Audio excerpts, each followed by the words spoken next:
Então, nas nossas últimas aulas, a gente tem falado sobre os resíduos sólidos. E nessas aulas, nós falamos sobre o contexto dos resíduos sólidos e focamos principalmente na questão dos resíduos sólidos urbanos, que são os grandes poluidores hoje. Que, embora, pessoal, eles não sejam poluidores tóxicos que apresentam algum perigo, né? Eles não são caracterizados como resíduos sólidos perigosos, né? Mas eles causam dano, porque eles ocupam um lugar no espaço. E aí, dentro dessa classificação toda, nós falamos principalmente dos resíduos sólidos inertes, né? Que são aqueles que não reagem com o meio. E nós também temos aqueles resíduos que são não inertes, que eles reagem com o meio, mas eles não apresentam toxicidade. E, portanto, eles não precisam de uma forma de armazenamento tão rigorosa como acontece com os resíduos perigosos. Então, pessoal, na aula passada eu falaria com vocês sobre as embalagens Tetra Pak e também sobre as lâmpadas fluorescentes. As embalagens Tetra Pak, pessoal, elas são consideradas como resíduos não inertes.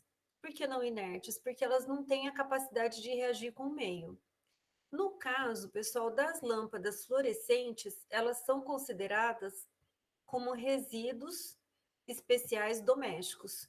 Então, na verdade, não é doméstico. Na verdade, elas são consideradas como resíduos perigosos e elas também são consideradas, quando a gente fala em resíduo doméstico, como resíduo doméstico especial.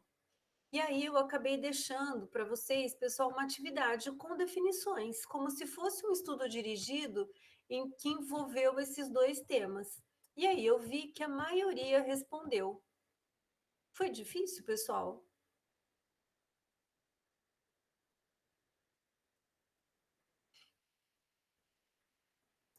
Eu vi que a maioria fez essa atividade.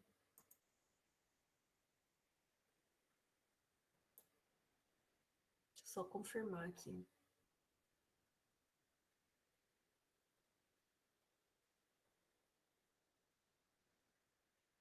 A maioria fez a atividade, né?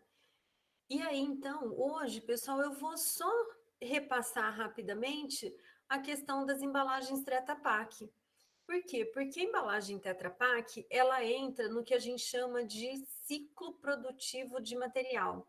E isso acaba sendo bastante importante quando a gente pensa num processo, quando a gente pensa na instalação de um projeto utilizando determinado tipo de matéria-prima, que é aquele para a gente visualizar todas as etapas do processo.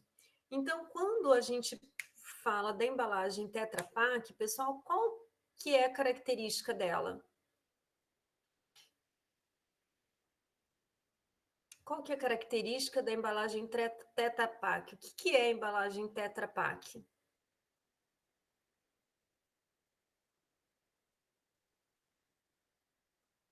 O que é essa embalagem? Do que ela é formada? Isso, ela conserva mais. Por que ela conserva, Hélida?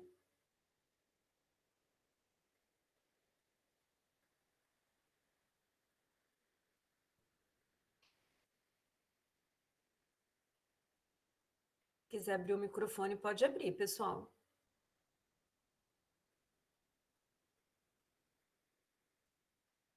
Ela é formada por papel, alumínio e o que mais?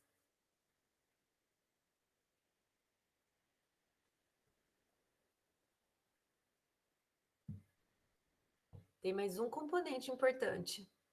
Polietileno, isso mesmo, material plástico, é isso mesmo. Então, pessoal, o próprio nome já fala que é uma embalagem Tetra Pak, ou também é conhecida como embalagem cartonada. Então, o que nós temos ali são camadas de materiais, mas que é o papel, o alumínio e o material plástico. Se a gente pensar nesses três materiais, o alumínio, o material plástico e o papel, eles são materiais que são recicláveis. Então, é possível reciclar o papel, é possível reciclar o alumínio, é possível reciclar o plástico, mas o que acontece é que quando esses três materiais estão juntos, na forma de um compósito, a reciclagem, né? Então, esses três materiais juntos para formar o material oh, meu Deus, policartonado, né? Eles acabam sendo um problema nesses processos de reciclagem. Então, é muito comum hoje, pessoal, e só antes disso, né? E essas embalagens, então, elas são utilizadas para os mais variados fins. E um dos grandes fins da utilização dela é na conservação de alimento. Por isso que ela conserva, mas na verdade não é que ela conserva. Como ela tem um impedimento da entrada de luz, a gente tem uma menor proliferação de micro-organismos, porque a gente impede, como esses micro-organismos, eles são seres autotróficos, então vírus, bactérias, né, principalmente, a gente impede isso. E uma grande questão também da utilização desse tipo de embalagem é que ele aumenta o tempo de duração, sem a necessidade de refrigeração. Então, quando a gente compra um leite que vem numa embalagem policartonada, o que acontece é que a embalagem fechada, ela fica por muito tempo, né? Claro que o produto que está dentro dessa embalagem, ele também passou por um tratamento, né? Então, os leites, né? Vamos pegar o caso do leite, que eles passam por o tratamento UHT, né? E que eu tenho ali uma diminuição, uma desinfecção de bactérias. Então, isso também favorece a conservação do alimento sem a necessidade dele estar em baixa temperatura, né? Então, veio com o propósito, né, de economizar energia nos processos de armazenamento de leite, de alimento de uma maneira geral, porque a gente só vai precisar de refrigeração para aquele produto que está embalado depois que ele estiver aberto, porque daí ele tem contato com o ar, tem contato com micro-organismos e, consequentemente, pode fazer com que eu tenha uma degradação do material, do produto que está ali, certo?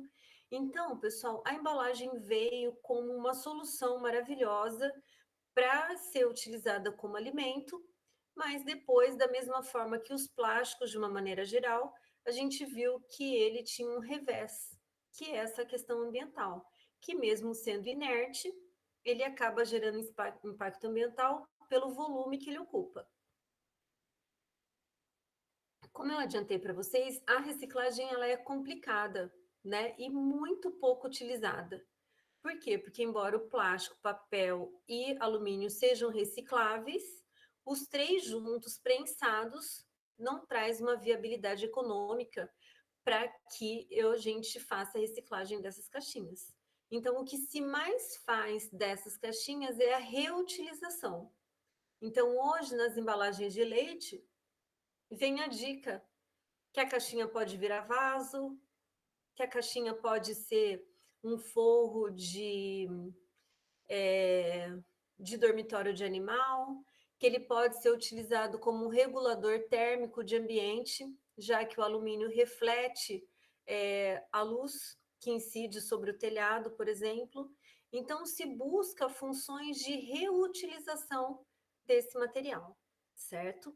Então, acredito que para fazer a atividade vocês buscaram, né? E não sei se vocês encontraram um artigo que é no que eu me baseei a aula. Então, vou falar algumas coisas importantes sobre as embalagens, que eu acabei não corrigindo a atividade de vocês ainda para saber o que vocês colocaram, mas acho que vale a pena a gente falar um pouquinho sobre isso, certo? Alguma dúvida, pessoal? Alguém quer colocar alguma coisa?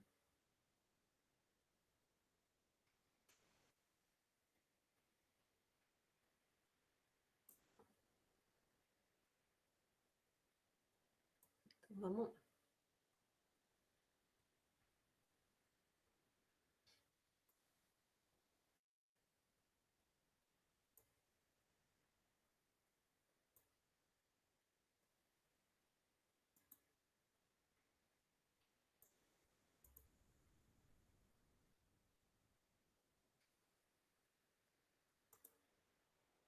Só diminuir um pouquinho aqui.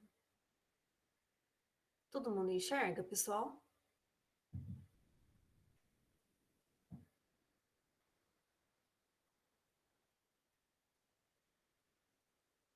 Então, vamos lá. Então, pessoal, a embalagem cartonada, acho que todo mundo já viu, todo mundo já utilizou. Ela tem os mais variados fins, ela tem as mais variadas formas, né? Então, desde na forma de caixa, desde a forma de um triângulo, diferentes maneiras. Então, qual que foi a questão desse tipo de embalagem? Então, a gente sabe que a necessidade de embalar coisas, ela vem desde a sobrevivência do homem primitivo, né? Então, que lá teve o surgimento das primeiras embalagens, depois se utilizou casca e algumas sementes ocas também para ser utilizada como embalagem, né? Utilizadas tanto para beber como para estocar. Então, é comum, né? Utilizar conchas marinhas, cascas de castanha, até mesmo de coco. Na verdade, em muitas feirinhas hippies, a gente vê ainda a utilização disso para os mais variados fins, seja por um porta-níquel, seja para uma carteirinha pequena, ou seja como biquíni, né? Que não deixa de ser uma embalagem, né? Então, a gente vê que desde o homem primitivo, então existe essa necessidade de embalagem. Né? Usados em estado natural, sem qualquer beneficiamento, os primeiros recipientes passaram a ser fabricados então de maneira manual. Depois surgiram tigelas, bolsas, peles e sempre a preocupação de conservar o alimento, né? Já que a gente sabia que em determinados períodos, né, já se sabia que em determinados períodos poderia haver uma escassez, né? E aí, então, em 1961, deixa eu ver se é isso. Em 1961, iniciou a comercialização dessas embalagens que foram chamadas de longa-vida. E no Brasil chegou na década de 70.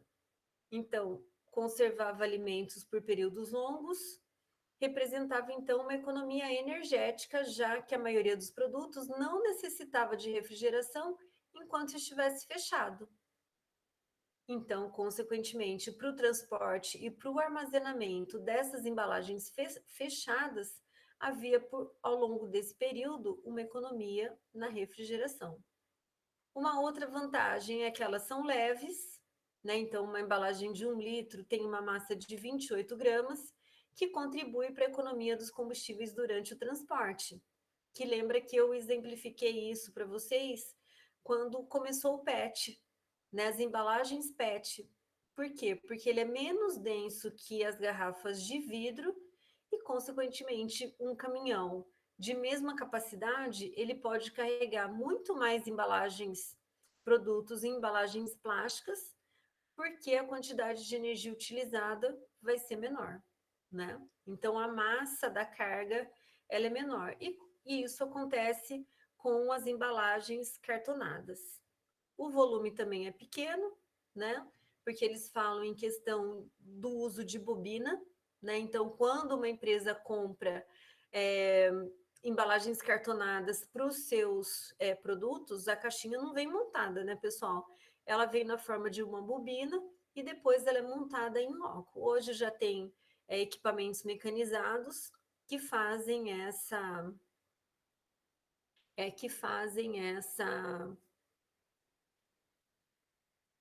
formação de embalagem, vamos dizer assim, né? E em algumas empresas pequenas isso é feito artesanalmente, né? É feito à mão, né?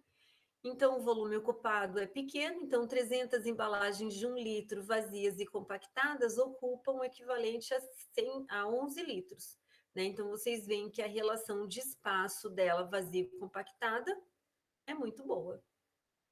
O transporte para as empresas processoras de alimento é feito na forma de bobina, que evita o transporte de ar, que é o que aconteceria se eu transportasse as caixas montadas. Né? Eu estaria transportando a embalagem e também estaria transportando o ar que está dentro dela.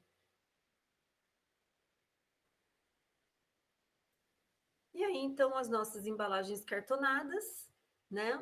Cartonada porque eu tenho papel, então, na verdade, ela é multicamadas, né? Que contém o plástico, que contém papel, que contém o plástico novamente, que contém alumínio, que contém o plástico novamente, e a parte externa, né? Então, é plástico, papel, plástico, alumínio, plástico. Então, o plástico é o que vai evitar esse contato entre alumínio e, e papel, né? Do alimento com a embalagem e também do meio externo da última camada com o meio externo.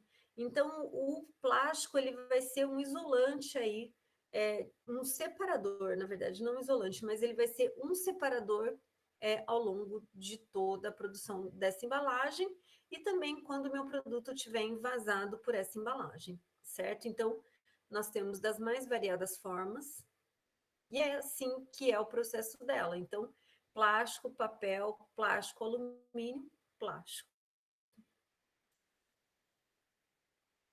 Então, em sua constituição, o papel, o pessoal, representa 75% de massa da embalagem e o alumínio plástico de 5% e 20%.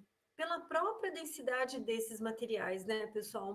O alumínio, um metal mais de densidade muito baixa, 2,7 gramas por ml, e o plástico, de uma maneira geral, que é uma das grandes vantagens, o fato dele ter uma densidade muito baixa e, consequentemente, contribuir muito pouco com a massa da embalagem, né?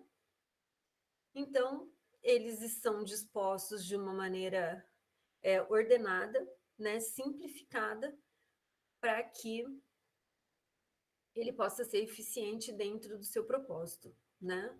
Então, tanto papel como alumínio, como plástico, passam por um processo de laminação que consiste simplificadamente em realizar uma compressão de folhas dos diversos constituintes. Que até aí, pessoal, parece que é muito simples, né?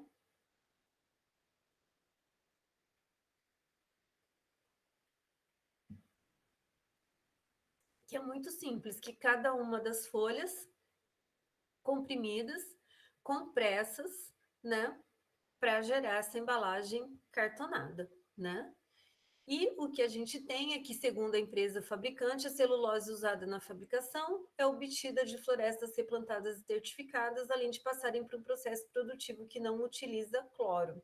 Né? Então, essa foi uma publicação da principal empresa de embalagem, desse tipo de embalagem, que é a Tetra Pak, que a gente acabou se utilizando a marca para se referir a esse tipo de embalagem, mas hoje no mercado já existe muitas outras empresas que trabalham com essas embalagens, né, que produzem essas embalagens, certo? Então, pensando nessas policamadas, pessoal, do plástico, do alumínio, na verdade, do plástico, do papel, do plástico novamente, do alumínio e do plástico, né? Cada um tem um objetivo de ser.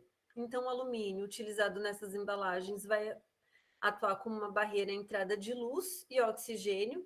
Consequentemente, isso diminui absurdamente na proliferação dos micro-organismos que ainda possam estar ali.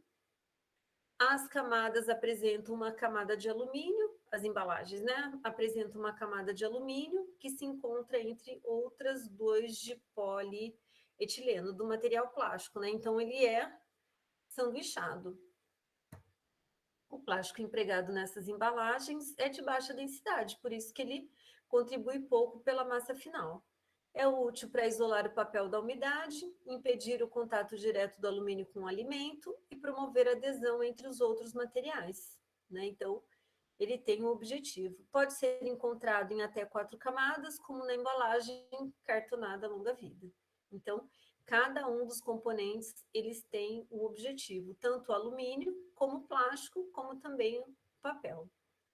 Então, aqui o polietileno é um polímero derivado do petróleo e é um polímero dentro daqueles, é um polímero termoplástico que está dentro daquele grupo que é reciclável, né, e que também é derivado do petróleo. Então, pelo processo de polimerização, o etileno vai gerar o polietileno, que posso ter ele de baixa densidade ou de alta densidade, que o que vai acontecer, o que vai diferir um do outro, é a questão da cristalinidade de cada um desses polímeros, né? Então, esse plástico torna a embalagem mais leve, torna a embalagem flexível, né? E então faz com que a gente possa utilizar e para esse fim. Né? O plástico em si, ele tem muitas utilidades, né? Tanto que ele está entre os top 7 lá de plástico mais utilizado, né? Uma propriedade importante dele é o fato de ser apolar e que assim não tem afinidade com a água, que é essencial para o uso da embalagem como alimento. Mas lembra que no processo de degradação, isso acaba não sendo bom.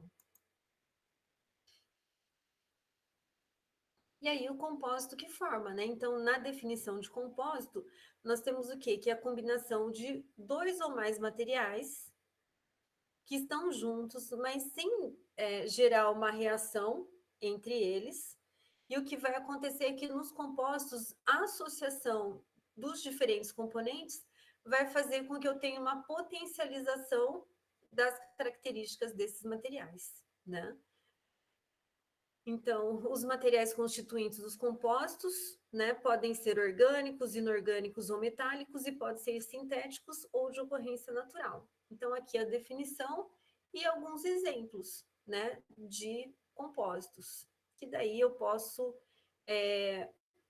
ter que esses compostos podem estar na forma de partículas, de fibras, de lâminas, de espuma, né? Ele pode ter diferentes tipos de forma, os compósitos de uma maneira geral.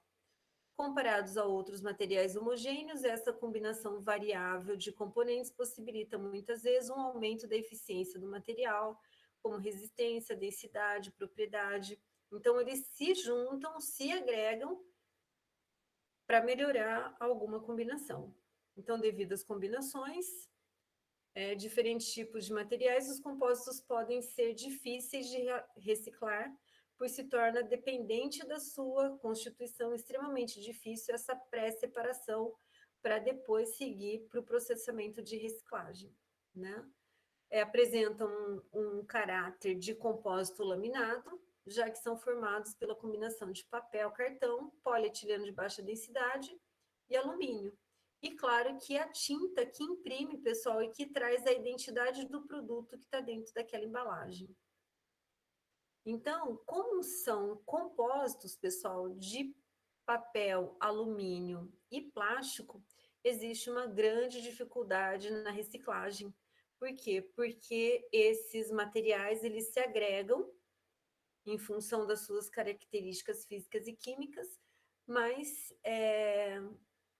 potencializa, mas acaba trazendo dano em função da dificuldade da reciclagem desse material. E aí, pessoal, o que é bastante importante, tem se discutido muito sobre os ciclos de vida e a reciclagem das embalagens. Então, o que vai ser o ciclo de vida da embalagem, pessoal? O ciclo de vida é pensar desde a origem da matéria-prima até a etapa da reciclagem desse material. Então, quando a gente fala do ciclo da vida da embalagem, na verdade, isso tem sido muito abordado, né? Tem sido muito falado, e o que acontece é que, de acordo com o ciclo do material, ele muitas vezes ele não tem uma viabilidade financeira, né? Então, muitas vezes cria-se um composto, né? Como acho que eu já comentei com vocês, de vários trabalhos de dissertação, mas que ele não tem viabilidade econômica nenhuma, né?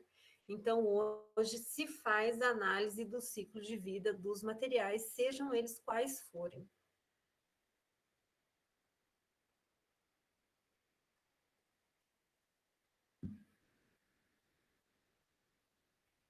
Então, no caso, né, a análise do ciclo de vida de um produto é uma ferramenta importante tanto para a logística quanto para a verificação da viabilidade econômica de um processo produtivo. Permite verificar todos os processos sofridos pelo produto, desde a sua fabricação até a destinação final, incluindo isso, claro, né, o impacto gerado sobre o ambiente e os custos associados ao tratamento. Para a embalagem cartonada, as dificuldades em se propor um ciclo de vida com menor impacto é grande, tendo em vista principalmente o caráter do compósito laminado de materiais com características físicas e químicas bem diferentes, né? Então, na verdade, juntou na embalagem cartonada materiais que juntos eles poderiam potencializar as características desses materiais enquanto eles estavam sendo utilizados individualmente. Então, aqui, pessoal, é o ciclo de vida que eu queria mostrar para vocês, o ciclo de vida e a reciclagem do material. Então, quando a gente pensa nos materiais que estão envolvidos na embalagem cartonada, a gente tem o polietileno de baixa densidade, a gente tem o papel e a gente tem o alumínio em si. Então, a embalagem cartonada, ela faz parte desse núcleo aqui. Mas quando eu penso no plástico, quando eu penso no papel, quando eu penso no alumínio, pessoal, eu tenho que pensar no recurso natural que está dando origem àquele material, àquele produto, né? E é isso que o ciclo da vida mostra. Então, no caso do polietileno de baixa densidade, no ciclo de vida a gente analisa desde o petróleo. Aí você fala assim, nossa, mas desde o petróleo? O que o petróleo tem a ver com isso, né? Então, lembra, pessoal, que o petróleo ele passa por diferentes processos de separação. Então, lembra que o petróleo é uma mistura de hidrocarbonetos e alguns outros compostos, mas o grosso deles são os hidrocarbonetos, que passa por processo de refino, que passa por processo de craqueamento, né? Então, lembra que o refino é o processo de separação do petróleo, o craqueamento é o processo de quebra em moléculas menores, né? Então, com isso, eu tenho a origem o petróleo, a refinaria que vai realizar processos de purificação e separação dos componentes presentes do petróleo, e aí, quando ocorre isso, tem o surgimento do etileno, que é essa substância aqui, na forma de gás, que depois, com uma reação de polimerização, gerou então o polietileno de baixa densidade. Um outro membro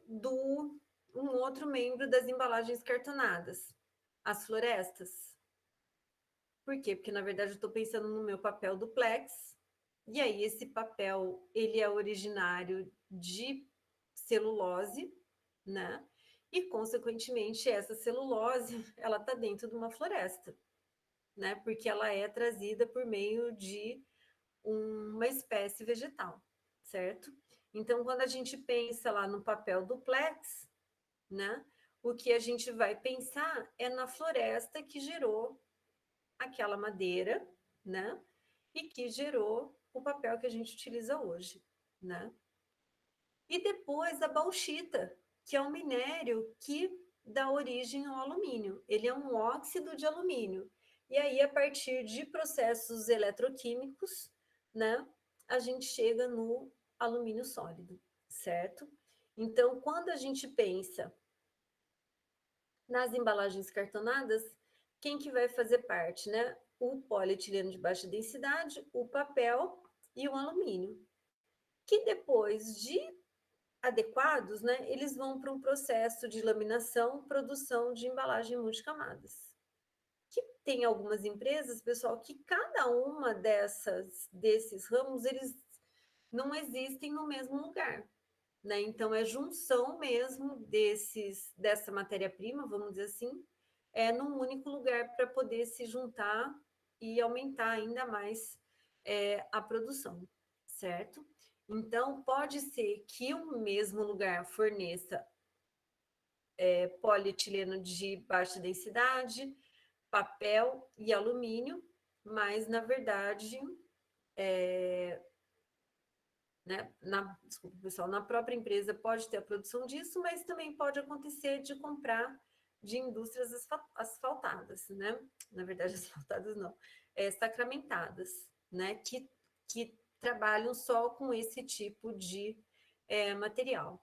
Então, feito o polietileno de baixa densidade, o papel e o alumínio, tudo isso vai para a laminação e produção das multicamadas, que vai para a indústria alimentícia, que vai ser consumido. E que pode acontecer duas coisas: um descarte inadequado e, consequentemente, o direcionamento ao aterro sanitário. Ou ele pode ir para uma coleta seletiva e aí sofrer um processo de reciclagem. Que no processo de reciclagem, o que, que a gente almeja? Que o plástico se torne novamente algo útil na forma de polietileno de baixa densidade. A reciclagem para o papel, a mesma coisa. E eu, da minha parte, do alumínio também. Por quê? Porque a gente sabe que, mesmo no processo de reciclagem de latas de alumínio, pessoal, a energia envolvida é muito grande. E, consequentemente, existem alguns estudiosos que falam que não há vantagem no processo de reciclagem do alumínio em função da grande quantidade de energia necessária para o processo de fusão, certo? Porque lembra que a reciclagem de alumínio é só o processo de fusão, que daí ele passa para o estado líquido, homogeneiza aquelas tinturas, né? Na verdade, aquelas informações que tem nas embalagens de alumínio, com a fundição do alumínio, essas tintas, colas e tudo mais, elas acabam evaporando, certo?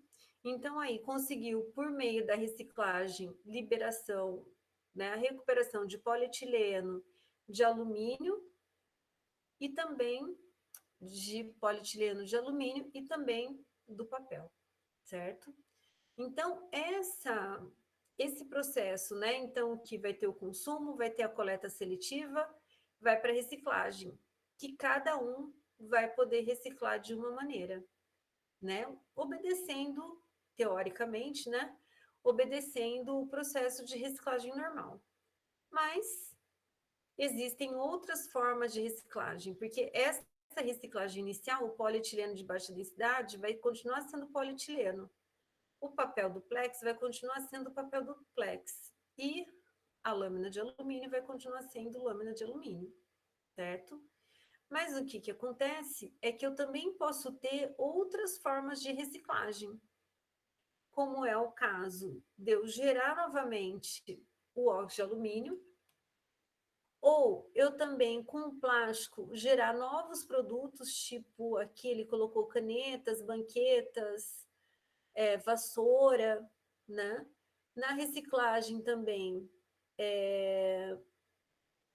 no caso, né, dos papéis, né, eles podem gerar papel toalha, caixa de papelão, embalagem de ovos, né? Então, é muito versátil, né? E então, com essa reciclagem, eu posso ter um reuso aqui, que é o caso de placas e telhas, e depois uma reciclagem química, pessoal, envolvendo a recuperação de vocês. E o que, que vai acontecer nessa recuperação, né? Vai ser a possibilidade de obter novamente esses materiais. Então, na verdade, uma degradação desses materiais, que no caso o papel, no caso o próprio plástico, né, e o próprio óxido de alumínio vão poder ser recuperados. Né? E aí eles voltam de novo para o ciclo de fabricação dessas embalagens. Pessoal, eu só vou pegar uma água, um minutinho.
Todo mundo enxerga, pessoal?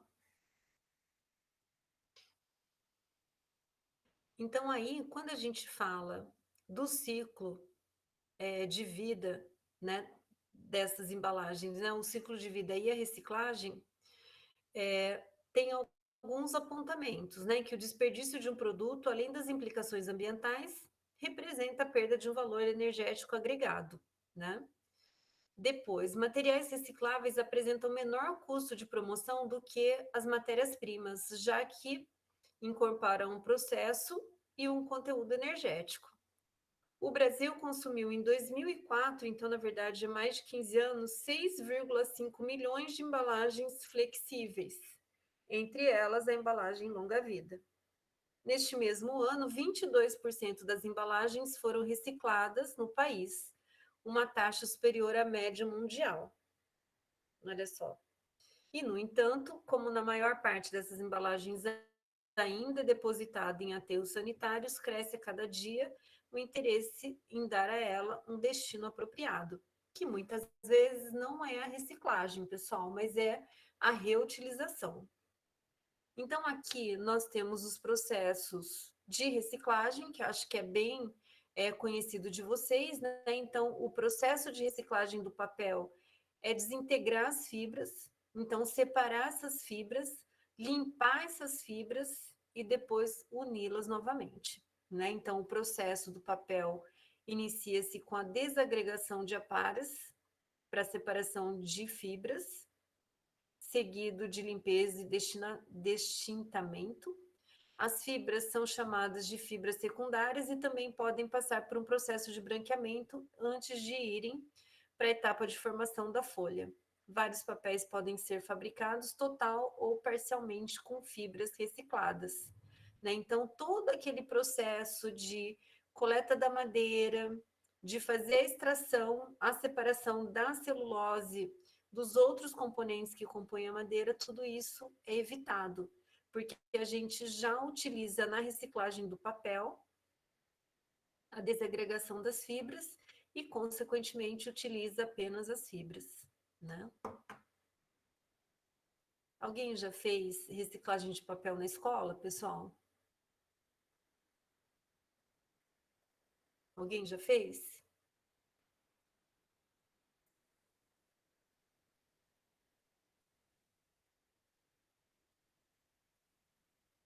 Alguém fez, pessoal?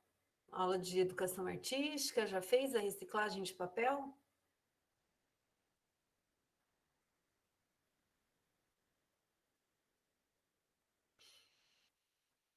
Ninguém fez? Então, na escola era muito comum, né? Pegava papel, picava esse papel, colocava na água, que aí na água ajudava a desintegrar, a separar as fibras. Depois jogava aquela água fora, batia tudo no liquidificador, né? De maneira bem, numa escala bem pequena, né? Então batia no liquidificador, aí ficava aquela massa de papel, vamos dizer assim. E aí, então, depois abria para deixá-la bem fininha e colocava para secar, né? Algumas vezes podia misturar outros materiais ou pétala de flor para sair um papel meio artístico, mas tanto na reciclagem manual, pessoal, como numa reciclagem de um porte maior, o processo é o mesmo, né? É o papel ser picado, ter deixado de molho, ocorrer uma separação das fibras, lavagem e de aí depois a formação do papel novamente com a agregação dessas fibras. No caso do polietileno, pessoal, ele é um plástico termoplástico, então lembra que ele pode ser remodelado, pode ser fundido sem perder as suas propriedades físicas e químicas, né? Então, ele é remodelado a partir do aquecimento. Não há dados específicos sobre a reciclagem do plástico, né? Mas acredita-se que 16,5% dos plásticos rígidos e plásticos finos foram reciclados no Brasil. Lembra, pessoal, que a média ela é baixa, né? Mas a quantidade de material reciclado nas grandes cidades, eles acabam sendo um valor maior, muitas vezes maior que a média nacional e até mesmo a média mundial, ou está lá nos top 5, né? Porque lembra que aqui no Brasil e nas grandes cidades, pessoal, a gente tem um problema social. Então, que as pessoas reciclam materiais não é porque é bonito ou porque é amigo da natureza, porque ali tem uma questão de sobrevivência. E tem muitos casos de relatos de famílias que vivem disso e que sustentam filho, dão estudo para os filhos, né? Mas o índice maior são nas cidades grandes. E a reciclagem de alumínio, né? O alumínio, como latinha de bebida e peças de animais, é realizado com sucesso, né? Então, aqui também coloco uns dados meio antigos, pessoal, porque esse artigo é de 2006. Então, fala da reciclagem das latas de alumínio, que bateu um recorde mundial de reciclagem, né, com índice de 96,2%. Porque também a gente tem uma quantidade grande de reciclagem de metais, porque o valor agregado é maior. E do alumínio ele é maior ainda. Por quê? Porque se a gente recicla o alumínio, pessoal, ele vira um alumínio novo. Então, diferente do papel, que a gente vê quando o papel é reciclado ou não. Quando a gente vê um material plástico e sabe quando ele é reciclado. No caso do alumínio, não tem como eu perceber se aquele alumínio ele é reciclado ou não, certo? Então, ele tem um valor agregado maior e por isso que ele é bastante comercializado. Então, aqui o Brasil, pelo quinto ano consecutivo, né, bateu o recorde de reciclagem de materiais de alumínio. E nesse ranking, então, são contabilizados países onde esse tipo de reciclagem não é obrigatória pela legislação, que é o nosso caso, né? Então, a reciclagem do alumínio é simples, então ele é separado, lavado e depois fundido e moldado, que não é diferente do processo de reciclagem dos materiais termoplásticos. O que acontece é que a faixa de temperatura é muito diferente, porque aí o material plástico ele tem um limite de temperatura máxima, né? Para não sofrer degradação e só fundir. E aqui é aquele dado que a reciclagem de alumínio requer menos de 5% de energia necessária para obter o metal do minério primitivo. Então, a partir do seu minério, que constitui uma grande vantagem econômica e ambiental, embora, pessoal, tem alguns ambientalistas que falam que mesmo esse 5% é muita energia, né? Então, acabam comparando o, o alumínio obtido do minério ou o alumínio reciclado, porque da mesma forma que do plástico e do papel, o alumínio reciclado, ele não tem a necessidade de permear, vamos dizer assim, desculpa, não é isso, a reciclagem, o alumínio reciclado, ele tem a vantagem de não ter que passar pelo processo da extração do minério, né? Porque ali é um processo eletroquímico, lembram lá da Fisicoquímica 2, né? Então, ele é um processo eletroquímico, na verdade, é uma eletrólise. Então, a quantidade de energia necessária para ocorrer esse processo eletroquímico é muito grande. E aí, no caso da reciclagem, essa etapa de gasto de energia eu não tenho. E ela corresponde a 5%. Porém, então, como eu falei, os ambientalistas dizem que ainda é muita energia e acreditam que não há, que não suporta, vamos dizer assim, a reciclagem do material, né? Então, aqui a economia da energia representou em 2004 3,900 gigawatt-hora, que corresponde a 1% de toda a energia gerada no Brasil, certo? Então, mesmo ainda esse 5% seja, ainda que esse 5% seja um valor bastante alto, ele acaba sendo melhor do que o 100% que utilizaria, certo? E aí, então, apesar das possibilidades individuais, tanto do papel como do alumínio e do polietileno, né, o reaproveitamento da embalagem cartonada não é uma extensão simples, então não é algo simples, uma vez que essas embalagens, né, que esses componentes da embalagem, eles estão prensados, né? Então, as reciclagens normais, que é aquela que a gente viu, da fusão, né, do plástico e do alumínio, e a separação das fibras da celulose já não permite, né, a separação, né? Então, essa reciclagem básica dos componentes da embalagem Tetra Pak, ela não cabe, né? Justamente pela questão da separação entre os seus componentes. E aqui, então, a reciclagem.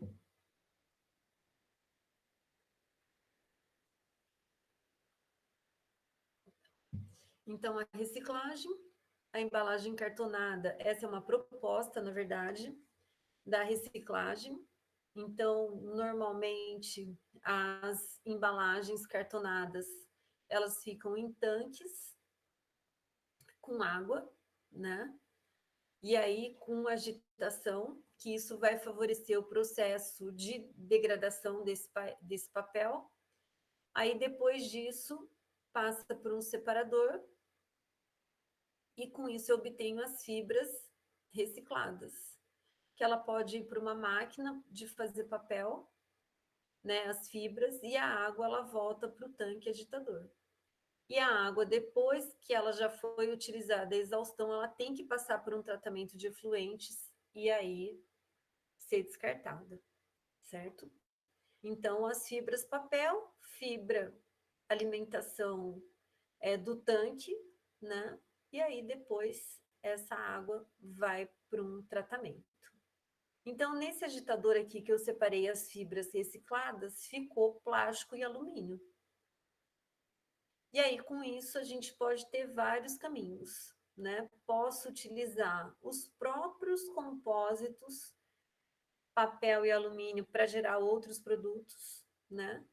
Ou eu posso fazer com que eles sejam triturados e prensados a temperaturas altas, então eu mantenho aí plástico e alumínio junto, ou ele pode ir para uma caldeira numa temperatura extremamente alta, onde o meu material plástico vai sofrer uma degradação muito grande, e o alumínio, pessoal, vai sofrer um processo de oxidação e gerar óxido de alumínio e que vai gerar um material cerâmico refratável, né? E, ou então os dois juntos, né, plástico e alumínio, eles vão ser reciclados de alguma forma e gerar produtos que não sejam tão nobres, certo? Então, aqui é um sistema do processo de reciclagem. Então, o grande nó é separar os três componentes dessa embalagem cartonada. E aqui ele explica todo o processo, né? Então, promove a agitação mecânica da embalagem com água, possibilitando a hidratação das fibras, né? Separando aí das outras camadas. Essas fibras são usadas, podem ser usadas, né, para confecção de papel, bandeja de ovo, planilha, palmilhas para sapato. E aí o alumínio e o polietileno, eles são prensados no ar e depois, então, esses materiais eles são recuperados, né? Então, na verdade, existem técnicas, né? Então, no caso aqui de fornos de pirólise, que com baixa quantidade de oxigênio não vai sofrer a oxidação, mas ele vai sofrer a redução, desculpa, ele vai sofrer né, com a redução, o baixo teor de oxigênio, é isso mesmo, ele vai sofrer processos de redução e não processos de oxidação, né? Já vou comentar, Marcos. Então, o que vai acontecer é que o alumínio, né, é recuperado na forma metálica, nesses fornos de pirólise, e o plástico, então, que vai servir como combustível do próprio forno, né? Se a gente for pensar na energia térmica liberada pelo plástico. né? Reage com o oxigênio e vai liberar energia.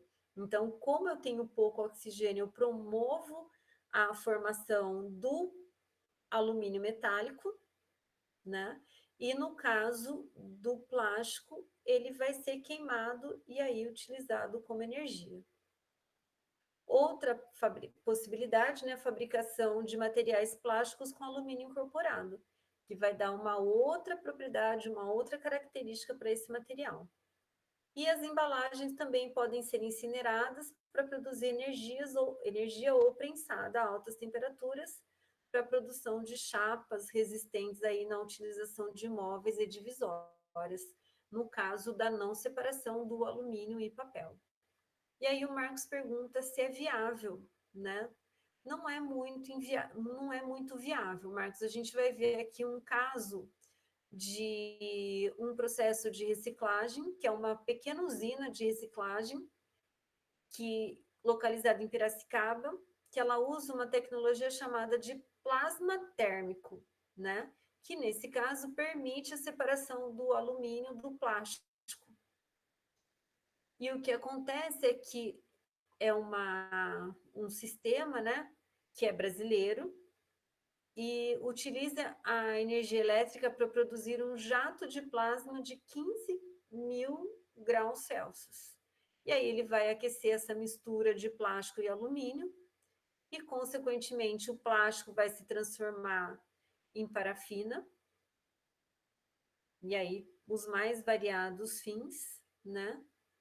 E pode ser também, no caso do alumínio, como ele é puro, né? É de acordo com a temperatura de fusão dele, ele degrada qualquer tipo de substância que estiver perto, né? Então, ele sai desse processo aí do plasma de 15.000 graus como uma pureza muito grande. E aí, consequentemente, com um valor agregado, certo? Ou algumas vezes, como a gente viu, eles podem ser prensados e aí ter a forma do que for de interesse. Então, não sei se vocês já viram, em casa de loja de animal, que tem casinhas de cachorro de embalagem cartonada. Não sei se vocês já chegaram a ver alguma vez. Que parece que tem um monte de papel misturado numa prensa plástica, né? E, na verdade, aquilo lá é um compósito de polímero e papel e alumínio.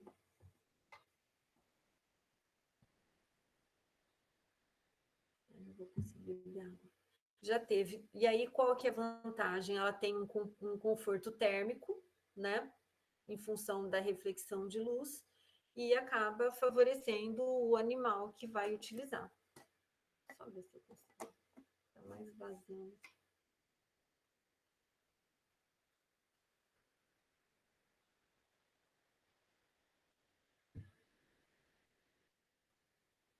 Isso. Na verdade, acho que ele tem uma cola transparente na superfície, não tem, Hélida? Que daí torna o material impermeável. Isso, exatamente. É isso mesmo. Então, pessoal, a utilização da embalagem Tetra Pak, pessoal, ela só cresce. Então, cada vez mais a gente vê esse tipo de embalagem cartonada sendo utilizado para os mais variados tipos de produtos, e não só do alimento.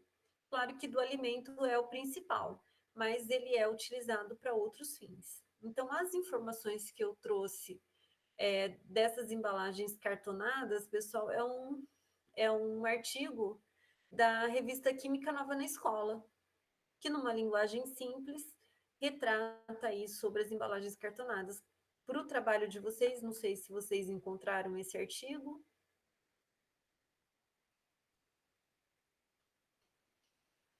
que ele é disponível na internet. Eu vou colocar lá no Aprender de vocês. Então, até aqui, pessoal, pensando na reciclagem mesmo, né? Então, buscando aí uma separação, né, dos componentes e a reciclagem de cada um desses materiais isolados ou juntos. Então, já que não tem uma eficiência na separação, então, de alguma forma, tentar a reciclagem deles juntas, que é o caso desse sistema de jato de plasma, né? Que vai aquecer e, consequentemente, como a temperatura é muito grande, ele vai reduzir o plástico à parafina e vai produzir um alumínio de alta pureza, certo? E aí, então, pessoal, falando na reciclagem, mas a gente tem muito da questão da reutilização, né? Então, no caso aqui é um exemplo de uma utilização da embalagem cartonada, que é utilizar como uma manta térmica, a fim de reduzir a passagem de calor entre os ambientes. Então, já que ele tem um alumínio, ele vai refletir essas ondas essa luz eletromagnética e, consequentemente, impedir que eu tenha uma variação muito brusca de temperatura.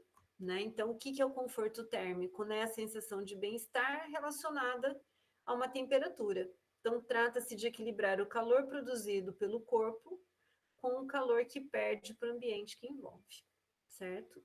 E aí, isso daqui, pessoal, foi um trabalho de TCC de um aluno meu da Engenharia Ambiental da FAI, né, que é uma faculdade em Adamantina.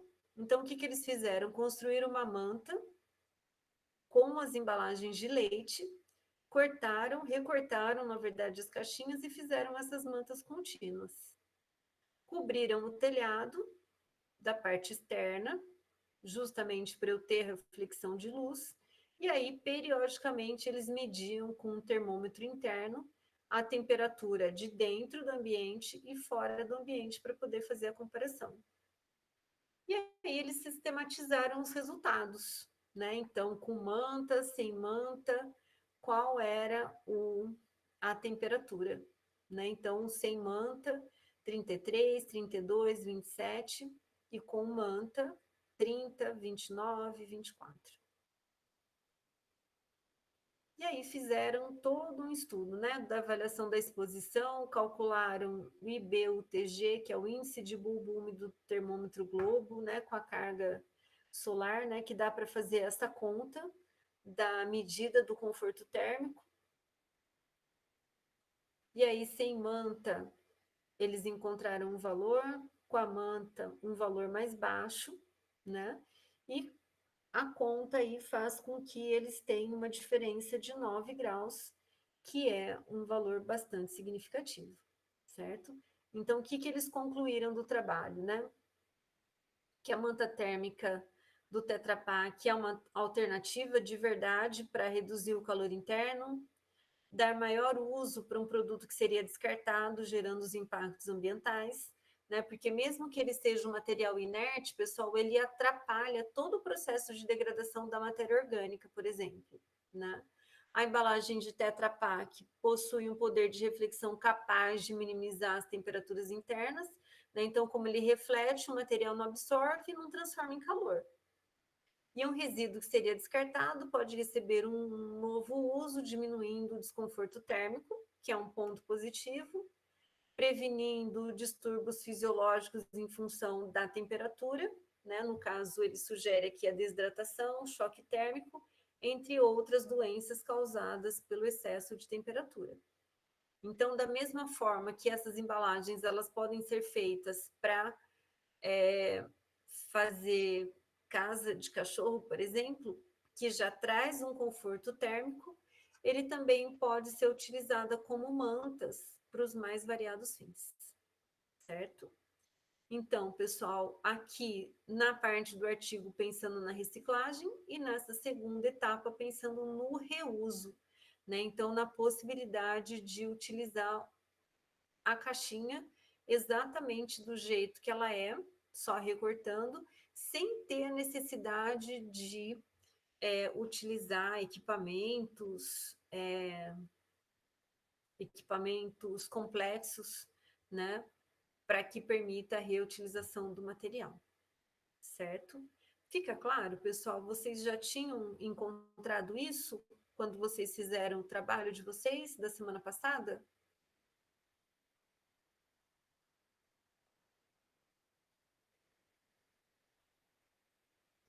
Chegaram a ler alguma coisa sobre reuso das embalagens cartonadas? Sim, tem bastante coisa mesmo, né? Que vale a pena fazer uma busca e ler, né? Porque o pessoal tem bastante criatividade. Reparem, pessoal, quem toma leite de embalagem cartonada, é que agora vem um recadinho na embalagem do que fazer com essa embalagem cartonada. Mesmo porque, pessoal, ali eu tenho um investimento de materiais, né? Porque eu tenho materiais nobres como o alumínio, né? E a possibilidade de reciclar plástico e papel presente nessas embalagens, certo? Alguma dúvida, pessoal? Alguma colocação?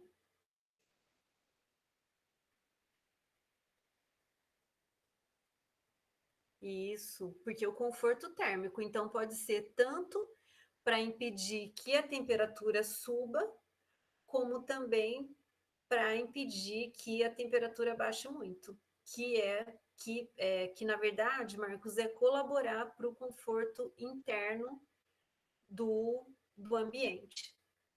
Então, seja para diminuir, seja para aumentar.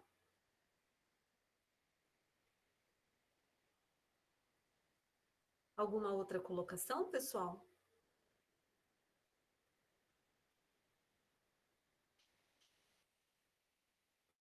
Não? Se não tem, pessoal, eu encerro a aula aqui. Fico mais um pouquinho para quem quiser tirar dúvida de alguma coisa. Lembrando, pessoal, que na quinta-feira a gente tem a nossa jornada de educação.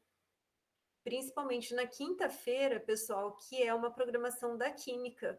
Então, confirmadíssimo a presença da Janaína Perotto, que trabalha com recursos humanos, super premiada com ações que envolvem recursos humanos, a doutora Gilmara, que vai falar sobre saúde mental, e o Sidney, que é um empreendedor, um químico empreendedor, dono de um laboratório de análise.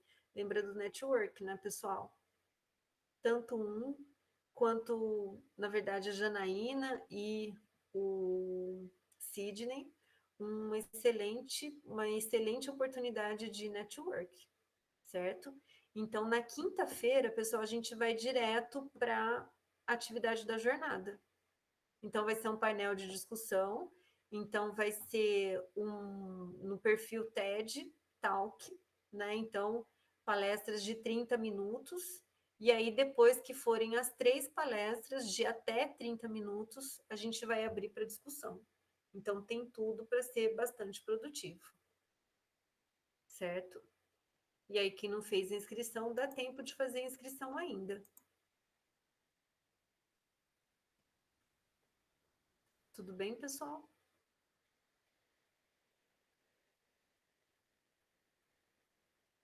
Então, se ninguém tiver dúvida, nenhuma colocação, não fez ainda, Fernando? Então, dá tempo, Fernando. Então, quem não fez ainda dá tempo. Legal. E escolhe a nossa programação lá do dia 20. Certo? E aí a gente se encontra, então, na quinta-feira, direto lá na sala. O endereço do Meet já está disponível. Se tiver alguma mudança, aí eu aviso vocês. Mas a gente se vê por lá. Então, na quinta-feira, a gente não tem a aula de química ambiental, mas a gente tem a atividade lá da jornada.